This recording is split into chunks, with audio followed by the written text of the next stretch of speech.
So my name is Tracy Halstensgard. I'm the administrator for the Roseau River Watershed District on the Minnesota side. So Jody, as she says, my counterpart across the border. And the two projects I wanted to highlight today that we're working on are kind of our border projects. One is the Roseau River Restoration Project, and the one I'll touch on first is the Roseau River WMA Pool 3 Outlet Project. So where we're talking about, the area is known as the Roseau River Wildlife Management Area. So it is public land that is managed by the Department of Natural Resources as a wildlife management area. And the area highlighted in blue are pools, a series of pools and a dike system that on the east side or the right is pools 1A and 1B. In the middle is pool 2, and on the far left or to the west end would be the pool 3, where we created the outlet for the project. And this shows the components of the project. The original pools and the embankment were constructed in the late 40s, early 50s as a waterfowl habitat area. And since then, it's kind of overgrown into cattails. They didn't have real great water management capabilities out there to be able to control the bounce on the pools. So at inappropriate or in bad times of the year, waters coming in would flood out nesting or flood out some of the plants that the waterfowl use for feed and such. So in the 90s, the Watershed District had partnered with the DNR to replace a control structure that helped benefit that a little. And in return, they agreed to draw the pools down 1 foot in the fall, allowing for an additional 1 foot of spring flood storage in that area. This project, however, kind of took that collaboration to the next level, and we were able to better create some habitat or help them meet their habitat goals. So when we started the project, these were the goals that we had in mind. We wanted to work with the DNR to build this multi-purpose project, improve the timing of the flood storage. So that was kind of crucial for our part of it, where we would be able to get water out of the pools ahead of the peak, store the water at the peak, and then release it after the flood peak had passed. So this area is very flat. We know several days ahead of time when that peak is coming from our upstream gauges. It usually takes 5 to 7 days for a flood to reach this area from upstream. So during that time, we're able to outlet water and get it out downstream while the main Roseau River can handle it. We wanted to provide the additional transfer from pool 2 to pool 3 so that was more efficient, and then improve the water control in pool 3 by that new structure. And 2016 was a little bit of a wet year, so if you see the Zavro guys over there, tell them that you appreciate the work that they had to do out in the middle of a swamp during a wet season. This is an aerial view of the channel that was constructed, about a 2-mile outlet channel that went from that pool 3 to the river. As part of the project, we also did an improvement to a township road that was the access for some recreational cabins in the area, and then improved the outlet. So this picture is looking at that pool 3 outlet structure. There are 4 control bays.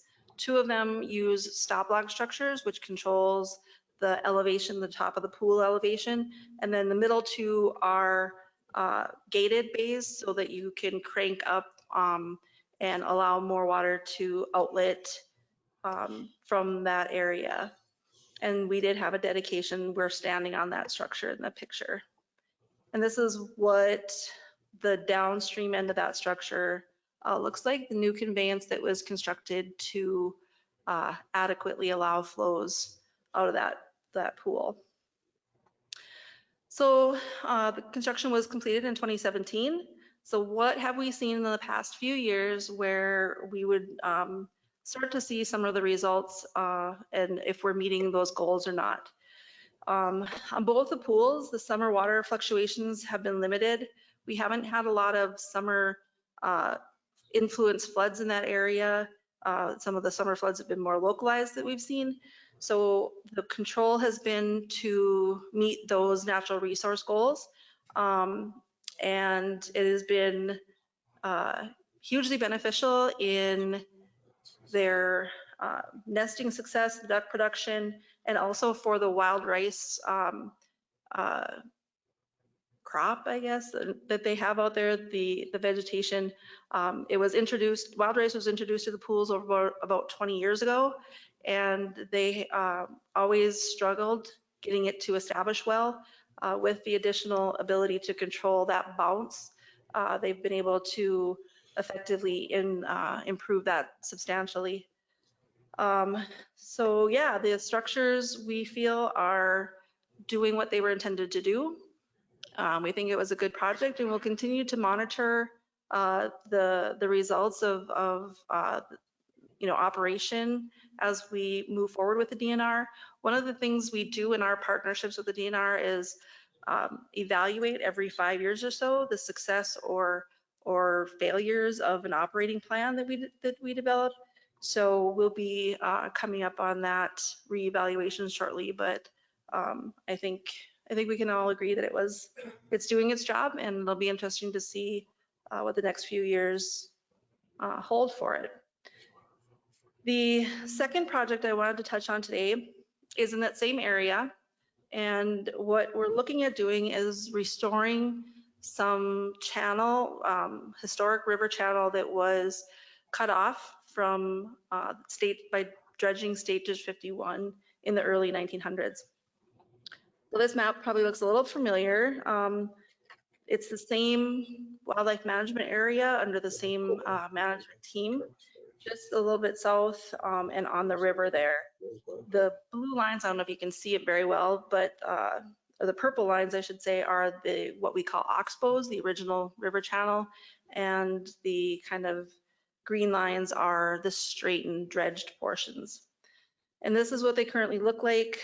The State Ditch 51 portion is straight, so channelized stretch with embankments on each side. So when they dredge the channel, they cast the spoil, causing it to be cut off from the floodplain, and then also taking out any meanders in the river. This is another picture of another oxbow. So what do we hope to accomplish by kind of reconnecting these historic channels and doing all this work out basically in the middle of a swamp? Restore the riverine habitat, increase the resiliency, all kind of things that we've been talking about today in other presentations, strengthening the biodiversity, improve the population for the species of, waterfowl, fish, all that kind of stuff. Support and strengthen the reestablishment of lake sturgeon within the Red River Basin.